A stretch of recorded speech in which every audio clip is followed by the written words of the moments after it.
Hello and welcome to Broken Entertainment. This is the second of the Star Wars videos I promised we're going to talk about the problem of the Mary Sue, which is a problem a lot of writers run into at one point or another in their writing career. The overall concept of the Mary Sue is that you have this character with no personality flaws, no challenges of any sort, really, that they're able to just overcome with pretty much super ease anything they come across that might actually threaten them. They never fail at anything. They never have to try again. They never have to train. They just are better at everything than everyone around them, including stuff that they've never even done before. So the example I'm going to use here is Rey. Like I said in the previous video, initially, I really liked Rey as a character. I think it's the second movie, The Last Jedi. I think that's really what turns her into a Mary Sue. Because in the first movie, you don't know enough about her background to really say either way. Yeah, she comes up with all these abilities. She's able to use the Force better than everyone around her. She's never had any training. But we don't know her background. So there could have been explanations for it. Turns out there weren't. She doesn't have a background. She's a backgroundless character. She really is almost like the avatar of the Mary Sue concept because she fits it flawlessly. No background, no flaws, no difficulties in anything she does. You know, if she fails at anything, she fails exactly one time, and the next time she does it super easily. For example, when she first encounters Kylo Ren in The Force Awakens, she gets captured. Then she gets taken to the ship, and he starts to mind probe her. And initially, he's successfully getting into her brain, trying to dig information out. And then all of a sudden, she just turns back on him, and he doesn't even notice at first. So she does it just effortlessly, just blows right through all this trained Jedi and trained Sith mental defenses, no problem whatsoever, and doesn't even make like a difficult face. Like it's just super easy, no concentration required. You know, so she has a very temporary setback, and it's no big deal, and she moves on. Generally, a Mary Sue is super well liked by everyone they meet. And if they're not well liked by someone they meet, that person is shown as being a really terrible person in general.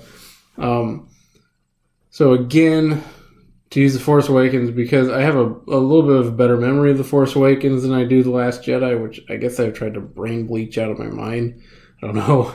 But in The Force Awakens, she meets Han Solo, and, you know, Han doesn't really trust anyone he meets at first. You know, he doesn't like Luke when he first meets him. He doesn't really trust him either. That kind of develops later on. When he meets Rey, who's flying around in his ship and hiding in his ship, he's just like, oh, yeah, I'll tell you everything you want to know, and I'll just take you places and treat you like I've known you forever. It's fine. You're Rey. You're amazing. Then she fixes the ship with no trouble. There's no explanation for anything she does. If you want to use a counterexample, you have Luke in the original trilogy. Luke spends an entire movie basically not knowing how to wield a lightsaber.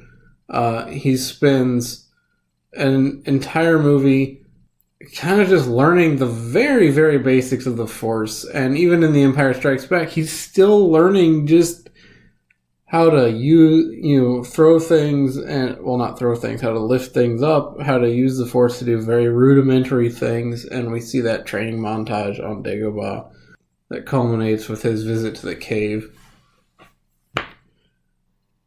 And with Rey, she goes from wielding a staff, which is a totally different weapon from a sword, to wielding a lightsaber, and it's like it's no big deal. Which is like she's wielded a lightsaber her whole life. Now, see, when I first saw the movie, that bothered me to an extent, but I'm like, well, we don't know her background.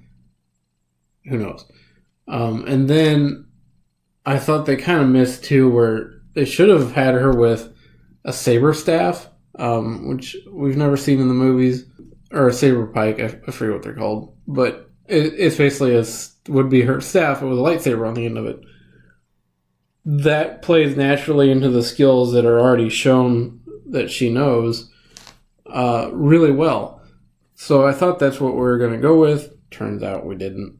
And I think they really missed an opportunity there, to be honest. It would have explained a lot, because it would have been different from wielding the staff on its own, but it would have been similar enough that she could have adjusted fairly early on and then gotten better with training. Instead of just, I pick up a lightsaber. I've never even touched a sword before. I've never used a lightsaber or any weapon of even remote similarity. And all of a sudden, I can beat this well-trained Jedi/Sith guy, and that's fine. The other thing with the Mary Sue type of character is she doesn't, not only does she not struggle to do anything, she can't just match other characters around her. She surpasses them. She's better than Luke with the Force. She's better than Yoda with the Force. She's better than Anakin with the Force. You know, everybody that's come before her, she's better than. And it doesn't work. So when you're writing, you need to take this into account.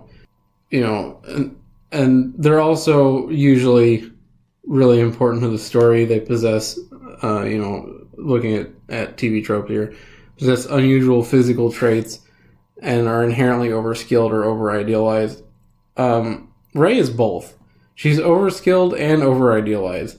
She never struggles with the dark side, which every Jedi before her has done. Luke struggled with the dark side in Return of the Jedi. Anakin obviously struggled with the dark side. Yoda, were shown in the Clone Wars, not in the movies. Yoda also had his own dark side that he struggled with. Mace Windu, his whole fighting style was built around learning to control the dark side that was inside of him. You just, with Rey, you don't see any of that. She's just never drawn into anything. Now, TV Tropes talks about the Mary Sue as being a female-specific thing. I don't really consider it that. I mean, there is a Gary Stu or Marty Stu or whatever you want to call it. I consider Mary Sue to apply universally to any character who is overskilled, over-idealized, never struggles for anything, has no character flaws, and everybody likes. That's where I see it. So when you're writing, it's easy to do, it's easy to slip into, because you want your readers to like the character and you want them to be impressed with the character. But ask yourself, to use two movie examples, ask yourself what was more impressive. Rey's ability to randomly be better than everyone and to just defeat everything thrown at her with ease, or Batman getting his butt handed to him by Bane, getting his back broken, literally losing everything, having to fight back into physical shape, having to fight back into mental shape, and coming back stronger and more determined than he'd ever been before, and finally getting the upper hand on Bane. That struggle, where the character comes from a high down to a low and back up again, that's what defines good storytelling.